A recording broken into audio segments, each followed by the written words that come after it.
Halo rakyat Indonesia, fakta berikut ini benar-benar akan mengejutkan kita semua. Seseorang bernama Pak Iksan mengatakan bahwa Gibran mengaku tidak lulus UTS InSearch di Australia. Yuk kita simak perjelasan beliau. Pada saat itu Pak Jokowi datang ke Australia dan bawa rombongan yang cukup besar. Termasuk dalam rombongannya itu ada Gibran, istrinya, dan anaknya Jan Etes waktu itu ya. Dan kebetulan waktu itu saya ditugaskan sama konsul jenderal, sama konsulat jenderal Indonesia lah. Ada kita itu ya, untuk menemani Gibran.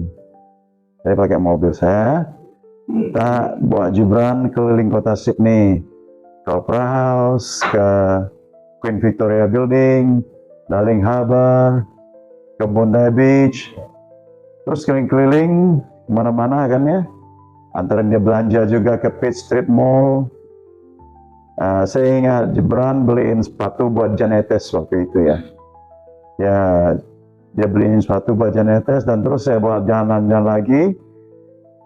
Gibran ngasih tahu saya, Pak Gibran, Pak, tolong antarin saya ke InSearch katanya. Dia pengen lihat lagi kan, saya datang, saya bawa, karena InSearch itu di kota Sydney ya, di pusat kota Sydney.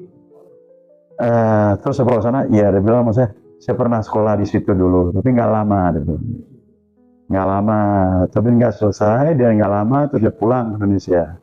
Sekitar 6 bulanan dia pulang ke Indonesia. Jadi saya tahu InSearch itu adalah satu program pra-university buat orang asing ya yang mau sekolah di Australia, yang bahasa Inggrisnya belum memadai, itu harus sekolah training bahasa Inggris dulu di InSearch sana, seperti pra-university untuk meningkatkan TOEFL-nya, meningkatkan kemampuan bahasa Inggris. Itu programnya kalau nggak salah antara 8 dan 9 bulan ya. Tapi Gibran bilang dia nggak selesai di sana, terus dia pulang ke Indonesia. Itu yang saya tahu, itu dari mulut Gibran sendiri yang ngomong ke saya seperti itu. Waktu itu dia belum menjabat apapun, masih sebagai anak presiden biasa ya. Sebagai seorang anak presiden saja, dia belum jadi wali kota. Jadi dia nggak ada beban ngasih tahu itu ya. Dia bilang harusnya dulu nggak selesai di InSearch itu, walaupun program-program pra-university itu bukanlah kuliah, itu seperti kursus meningkatkan bahasa Inggris di Sydney ya. Kebetulan InSearch itu adalah di bawah naungan dari University Technology of Sydney (UTS) ya. Tapi itu seperti pra-university class untuk orang-orang sebelum masuk ke university. Dan InSearch adalah sebuah badan pra-university di bawah University Technology of Sydney. Jadi waktu itu dia bilang sama saya, dia nggak tamat di InSearch, nggak selesai di InSearch. Walaupun programnya program singkat 8 atau 9 bulan, dia nggak selesai. Sekitar 6 bulan dia sudah pulang. InSearch adalah sebuah badan pra-university yang mendidik orang-orang yang mau sekolah di Australia, khususnya di University Technology of Sydney. Dan sebelum masuk ke University Technology of Sydney, itu bahasa Inggrisnya harus diimprove, ditingkatkan dulu. Dan sekolahnya mereka itu di InSearch College itu, namanya InSearch College. Masih ada? Sekarang sudah tidak ada lagi. Ya, UTS sudah tidak pakai mereka lagi. Itu tempatnya berdekatan, itu di daerah Ultimo ya. Ultimo dekat dengan Chinatown di kota Sydney, di daerah Ultimo. Dan InSearch ini adalah betul, itu adalah di bawah University Technology sini. Tapi itu bukan berupa kuliah, itu adalah kursus menjelang masuk ke University Technology Sydney. Dan Pak Gibran sendiri bilang sama saya, dia nggak lama di sana, nggak selesai juga InSearch-nya. Jadi itu belum berbentuk kuliah. Dia masih jawab saya terus, masih kalau saya teks WhatsApp dulu masih jawab dia. Tapi setelah dia jadi wali kota, dia nggak pernah balas dan saya hilang kontaknya, dia hilang sama sekali. Itu tidak ada persyaratan kalau kita mau sekolah, dan kalau syarat mau sekolah itu harus ada ijazah SMA ya. Tapi saya nggak tahu ijazah SMA-nya ada apa enggak, saya nggak tahu. Tapi untuk masuk pra-university harus ada background high school dulu. Nah, karena itu untuk pra-university ya. Yang khususnya sana tuh bahasa Inggris. To improve, meningkatkan bahasa Inggris untuk level bisa sekolah seperti English for Further Education namanya itu ya. English for Further Education, bahasa Inggris untuk pendidikan berikutnya. Ya, itulah mereka di training dulu di insert sana. Persyaratan biasanya itu ya ada ijazah SMA, baru bisa sekolah di sana itu ya. Tapi saya nggak tahu dia punya ijazah, mengapa saya nggak tahu. Saya nggak pernah tanya juga sama dia.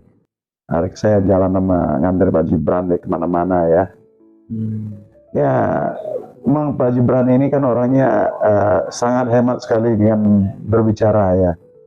Dia banyak diam, bicara satu-satu. Suatu hari saya bawa dia itu kan kita diikutin pas pampres ya.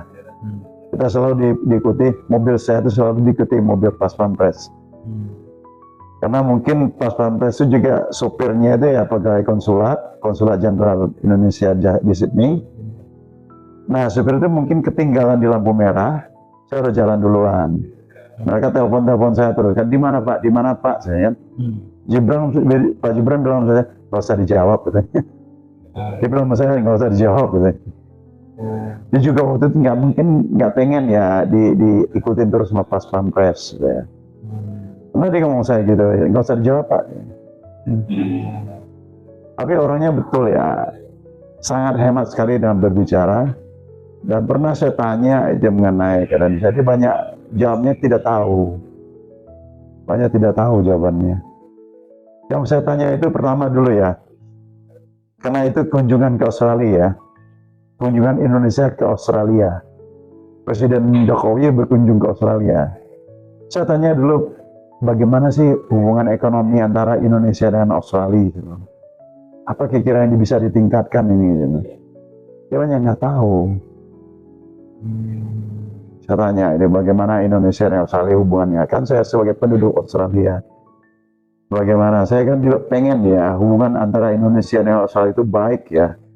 Kita sebagai orang Australia, orang Indonesia yang tinggal di Australia, kita tuh pengen sekali hubungan antara Indonesia dan Australia itu baik dan bagus. Saya tanya itu, dia bilang dia nggak tahu. Saya tanya bagaimana kondisi sekarang ini antara Indonesia dan Australia, nggak ngerti, nggak tahu. Ekonominya apa yang bisa ditingkatkan nggak tahu. Dia nggak ngasih tahu saya kapan itu ya, tahun kapan dia jadi waktu itu sekolah dia ke Sydney itu dia nggak ngasih tahu. Tapi dia bilang dia pernah sekolah di situ. Oh, dia kan orang yang sangat hemat kan bicaranya kan ya. Dia nggak ngomong banyak ya juga. Knowledge-nya sangat kurang ya saya lihat itu ya. Pengetahuannya sangat kurang sekali. Dalam bidang yang kebetulan saya tanya mengenai hubungan Indonesia Australia, perekonomian Indonesia Australia, ya situasi Indonesia dengan Australia lah banyak nggak tahu. Selalu jawabnya nggak tahu. Pengacara mereka kan bisa ngasih tahu untuk supaya kasusnya tidak bertele-tele dan panjang-panjang lebar. Lihatkan saja ijazahnya beres kalau ada ya Pak ya. Kalau tidak ada apa yang mau dilihatkan? Dan kalau tidak asli ya nanti kalau dilihatkan dibongkar orang kan ya. Tapi kalau itu asli, lihatkan saja beres.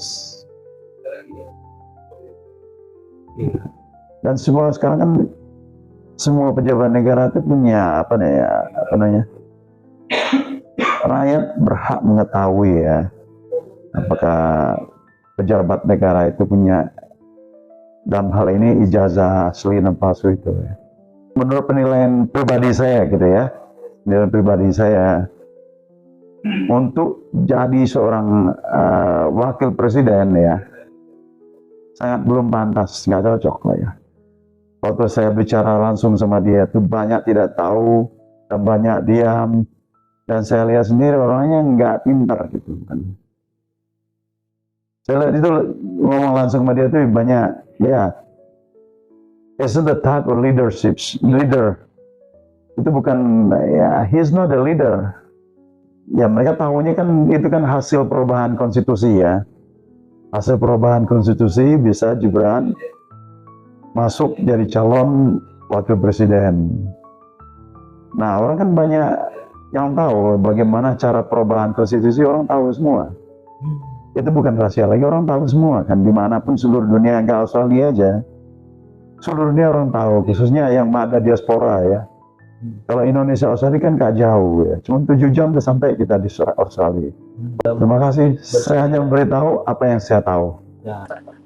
Gibran Raka Buming Raka tidak memiliki ijazah SMA. Ada lagi keajaiban dunia yang ke-9. Nah, makanya saya bilang, kalau ini setara dengan ijazah SMA atau SMK, bisa nggak kita pakai ini melamar pekerjaan? Saya nggak bisa. Bisa nggak ini kita pakai untuk masuk ke Universitas Indonesia? Atau nggak bisa. Ya, tapi ini hanya bisa dipakai untuk KPU. Oh.